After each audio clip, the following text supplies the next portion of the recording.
På forhånd, undskyld for at jeg kigger så meget derhen, hvis jeg sådan kan se mit hoved dreje lidt. Det er fordi, jeg har skrevet et manuskript, fordi ellers kan jeg ikke huske, hvad jeg skal sige. Okay, så allerførst vil jeg lige sige undskyld for, at jeg ikke har uploadet. Der er faktisk en rigtig god grund til det, så ja. Der skete det, at jeg har mistet lysten lidt til YouTube.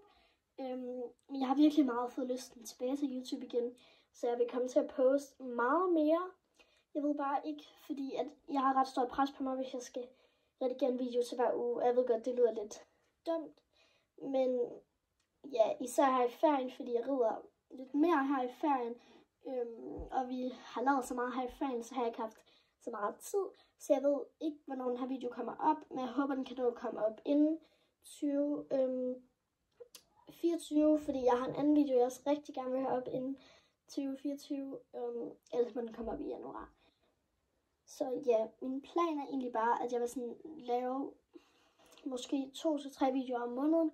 Jeg ved godt, det lyder som lidt, men det må jeg bare undskylde, at jeg ved ikke, jeg får bare meget pres på mig, hvis jeg skal lægge op 1 gang om ugen, og igen, det lyder totalt sindssygt, fordi at det er jo ingenting, men nogle gange har jeg bare ikke særlig meget lyst til at skal til at redigere, fordi så skal jeg videoen op dagen efter, eller så skal jeg redigere den på dagen, den skal op. Så ja, der får jeg bare ret meget pres på mig, og så får jeg mistet lidt lysten. Det var det, der skete før, det var derfor, jeg sådan mistede lysten til YouTube. Men nu har jeg fået lysten tilbage, og som I har kunne se, så har jeg jo lavet nogle short videoer, nogle edits, og dem synes jeg har været rigtig gode, så det vil jeg fortsætte med at lave. Og så vil der stadigvæk komme en ekstra video ud, men det vil jeg begynde med her i januar. Eller så kan det måske godt være, at jeg kan redigere en her til december, eller så kommer der en ud fra en januar ekstra video, enten til en undervisning, eller til en weekend, hvor jeg har reddet.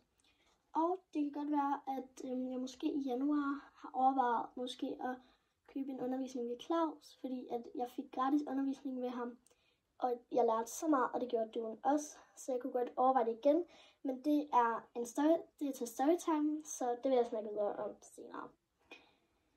I hvert fald så, igen, I må virkelig undskylde, at jeg ikke har lagt op, fordi at, ja, som jeg sagt, har jeg mistet lysten.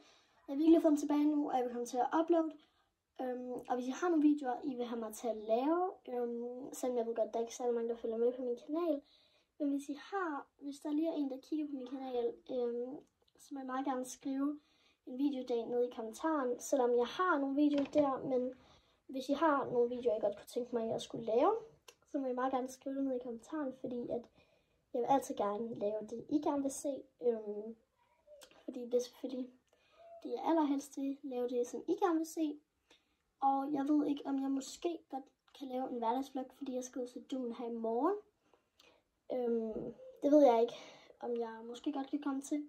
Eller om jeg måske bare lægger et lille edit op med nogle ridvideoer, hvis jeg kan få min mor til at filme. I hvert fald så bliver den her video ikke særlig lang, fordi at så meget har jeg ikke at snakke om.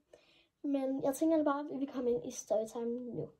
Okay, så det der skete, altså den her storytime er ikke så lang, undskyld hvis den er lidt kedelig. Men det der skete var egentlig bare, at jeg red normalt i en weekend, og Dune han blev ved med, eller i ferien. Jeg red normalt i ferien, hvor min moster også kom og så, at jeg red sammen med min mor selvfølgelig. Og så er det så, at Dune han bliver ved med at gå med hovedet ned i sandet, og jeg kan simpelthen ikke trække hans hoved op, og han bliver ved med at være irriterende. Og så Claus, det er en på rideskolen, det er en underviser, undskyld, og han er rigtig god til sådan, ja, til at undervise, og han råbte sådan noget fra den anden ende, fordi der er sådan 2 ender normalt. Altså, i weekenden må jeg godt bruge begge ender, men jeg kan bedst ride den ende, han kender. Med han, der mener jeg altså Dune. Fordi nede i den anden ende, der kigger han meget sådan rundt og sådan, ja, bare lidt underligt, så jeg kan bedst ride den ende, han normalt rider i.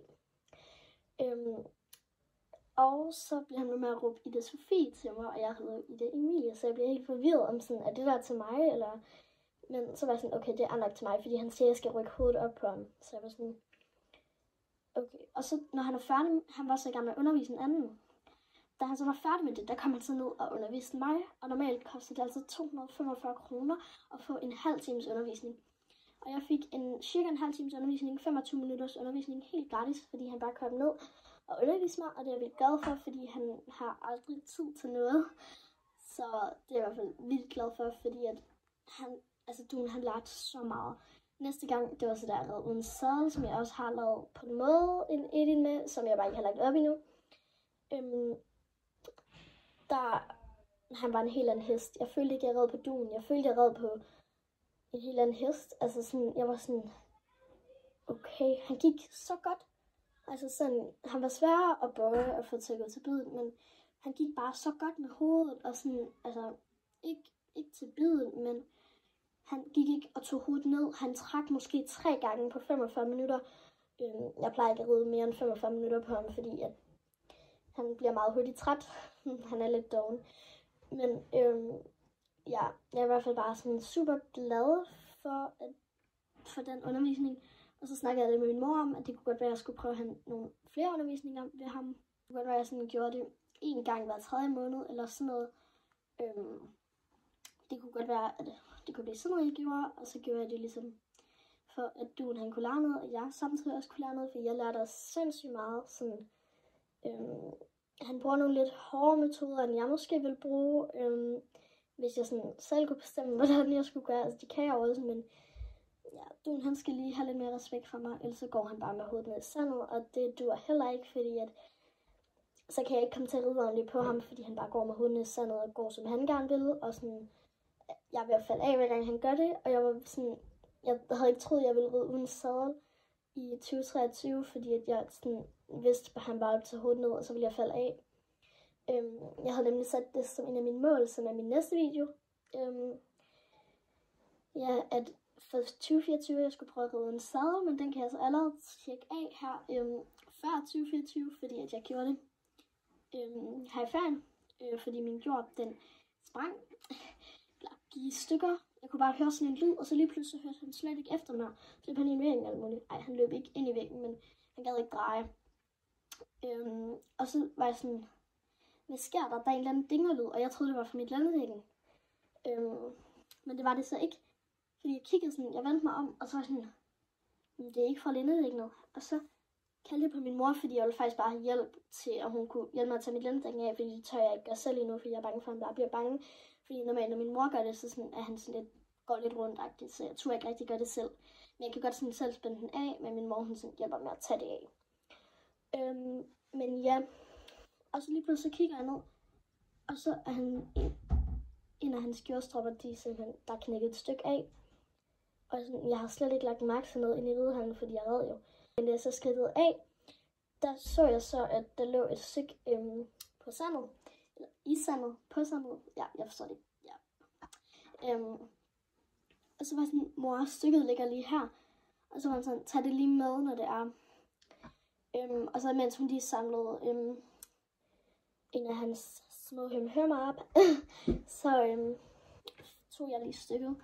Og han var ikke lige så svedig, som han normalt er, men han var stadig lidt våd. Men ja, efter den der træning med Claus, hvor han var helt våd, der vi bare begyndt altid at have et håndklæde med, fordi han er meget doven.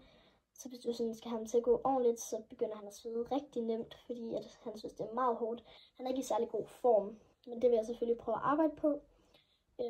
Og der er en masse sådan, voksne, der rider på ham lige nu, på grund af, at han lige skal lære ikke at gå med hovedet ned i sandet og have mere respekt for sine rytter, fordi at det har han ikke lige nu. Han er sådan lidt, ja. Yeah.